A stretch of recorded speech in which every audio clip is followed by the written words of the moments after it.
Hello everybody and welcome back to another battle video. Today's battle video is going to be a little bit different because I'm going to be joined by my good friend MegaBuzzBuzz. What's up, everybody?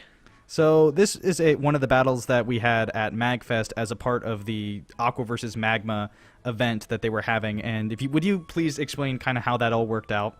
Alright, so how these Aqua versus Magma events happen, you obviously had your two teams, Team Aqua and Team Magma, and this was to celebrate Oris's release that, as we all know, came out a couple months before Mags. So we were all hyped about Oris, we were all hyped about Team Aqua versus Team Magma, and one of the events in the Aqua versus Magma was territory battles. Now, how the territories battles worked is that we all went to a pre-designated area, and we essentially took a head count. Like, we had 5 minutes to go recruit as many people as we can, and the team that came back with the most people won. Well, this one kind of turned out a little bit different, as you can see. This one ended in a battle. Apparently, the same amount of people on both sides got the memo, and we had to duke it out to see who actually won the territory. So yeah, essentially there was like points. There was like a point system and there were different ways you can earn points for your team throughout the event. The territory battles were the ways you would earn the most points, and so this was actually pretty cool because we actually got to win a territory battle with an actual battle instead of just a head count. Michael and I were the representatives for Team Magma, and Johnny and Helios were the representatives for Team Aqua. Now there were some like team requirements depending on which team you chose. Like if you were part of Team Magma, you had to use either 3 ground or fire types on your team of 6, and if you were part of Team Aqua, you had to have 3 water types on your team, which wasn't too bad when you consider that you get the type advantage there. The team I was using, as you can see, at least for this battle, the 3 I brought were Cradily, Steelix, and Camerupt, and Michael brought Charizard, Gastrodon, and Rotom Heat. Our opponents brought Scizor, Azumarill, and Reuniclus, and as well as Jellicent, Ferrothorn, and Lantern. Now, Michael and I, we had kind of developed our Team Magma teams because we knew this was going to happen ahead of time because we were following the MAGfest Pokemon League Facebook page where they announced the rules and stuff. So we knew this ahead of time, so we had worked on our Team Magma teams together, although we didn't really plan any synergy between us. Like, I was running Trick Room, and I actually, in this battle, I brought both of my Megas. I brought Steelix and Camerupt, which probably wasn't the best idea. We had a really awkward moment looking at the team select when it finally came up, and we're just like, and Ian's just like, oh man, I brought both my Megas, and I was just like, damn it, Ian, come on, buddy, pal, what are we doing? Yeah, and like as you can see, Michael's team is very much not Trick Room, although he has like some kind of like mid-range speed Pokemon that don't do too bad, like Gastrodon and Rotom Heat. There is kind of a Trick Room option on, as you can see, on our opponent's end with the Reuniclus and the Jellicent. So probably me having the Trick Room power on my team probably helped us out a lot. Of course, Michael does have the Sunsetter with the Mega Charizard right there. So let's not spoil too much. Let's actually move on to the battle right here. As I'm just going to click that right there, just get it started. So to start this game off here, you're going to see Helios and Johnny are sending the challenge. They're like twinsies. Yeah, they are twinsies. They're sending out Reuniclus and Ferrothorn. Now, Ferrothorn is a really weird lead here, as, I mean, you could tell by the team select, and you could tell by, like, just looking at our team card, you're going up against Team Magma, you're bringing a lot of fire, now... Yeah, fire weakness. Now, they withdraw the Ferrothorn and go into Lantern, which is floating with an air balloon. And it's a better play. Yeah.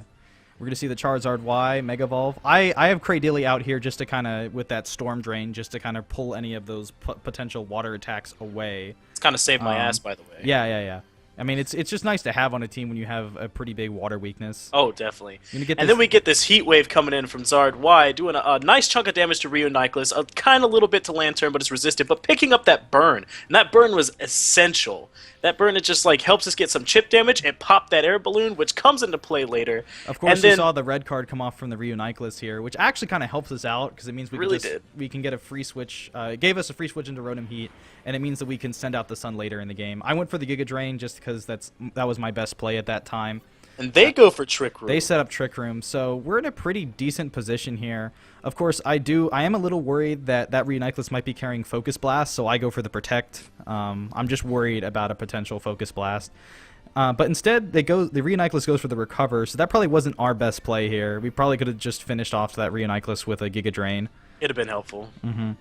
Although I do get to protect myself from the Ice Beam. You go for the Volt Switch onto the Rheoniclus, actually. Yeah, It goes onto the Rheoniclus. Yeah, because we didn't know if it was Volt Absorb or Water Absorb. We had like a whole little argument about it. It was like, is it Volt Absorb, Water Absorb, Volt Absorb, Water Absorb? Ugh!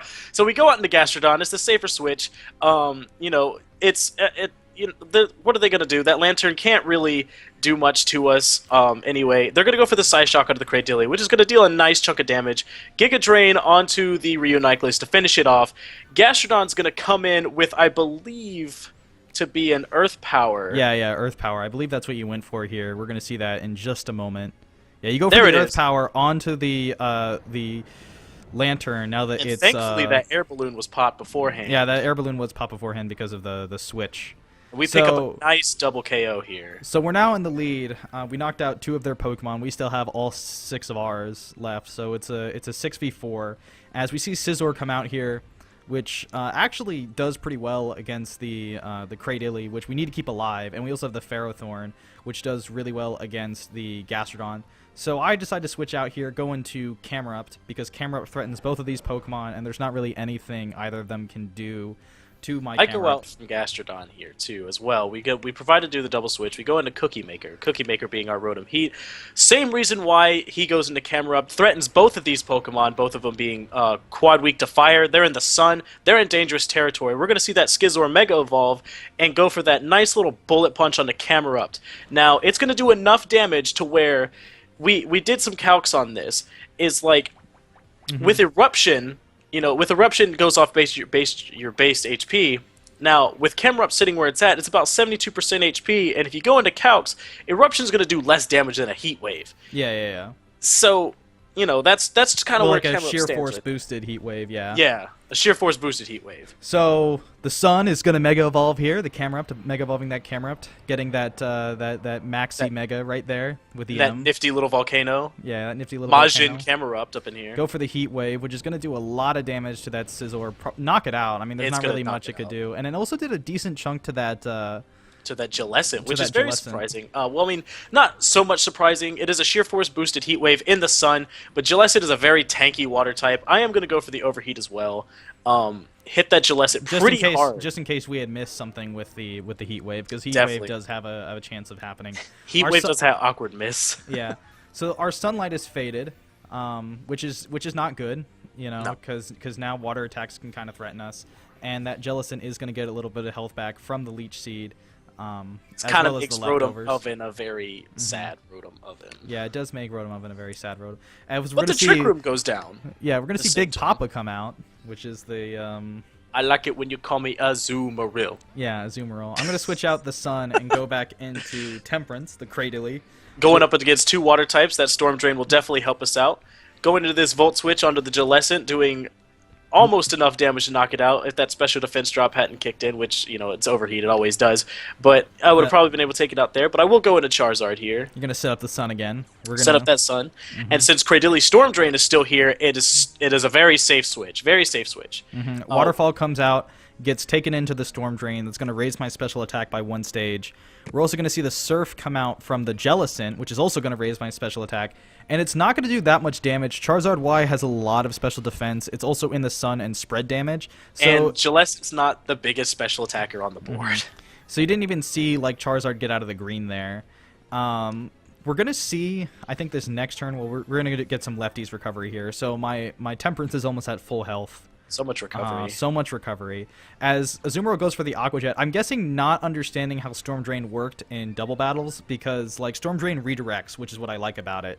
I'm assuming he just went for the Waterfall onto the Camerupt, and so that's why they didn't know, you know. But just for future reference, you know, keep in mind that Storm Drain does redirect the attacks. So I'm gonna get this +3 Giga Drain off onto the Azumarill, which is definitely gonna demolish it.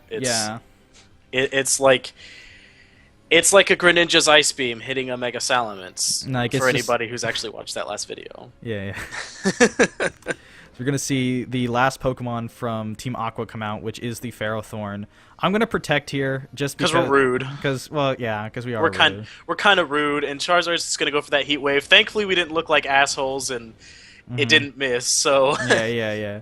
we did pick up this hit on the Ferrothorn, which does end up in a 6-0 victory for Team Magma. Yeah. So we did end up taking this territory battle, a nice chunk of 200 points, and in the end at MAGfest, Team Magma did win the whole thing by a solid 600 points, which was very exciting. Team Magma, man. Like, Team Magma. you can't underestimate us. You know, we might have the type disadvantage, but we got our tricks. We got the power. We got the power of the sun. We have the conflicted Pokemon known as Gastrodon who can't pick sides. Yeah.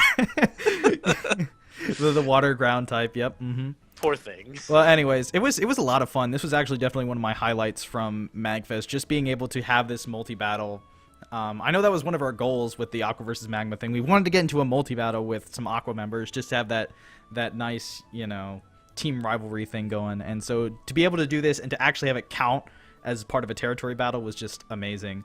It'd have been nice if Ian had a grunt outfit like I did, but you know, he's a scrub. All right, so. yeah. I mean, so anyways, if you were part of this, the Aqua versus Magma event, do be sure to tell like the MAGfest Pokemon League group on Facebook that you did enjoy it. I know they did get a lot of positive feedback, and they're definitely going to use that when they're considering events to do in the future. So if you liked the Aqua versus Magma thing, be sure just to let them know. Like, it's just, you know, that's just the best way you can support that events like that. So I think that's just going to be it for us today, and we'll see you guys next time. See y'all.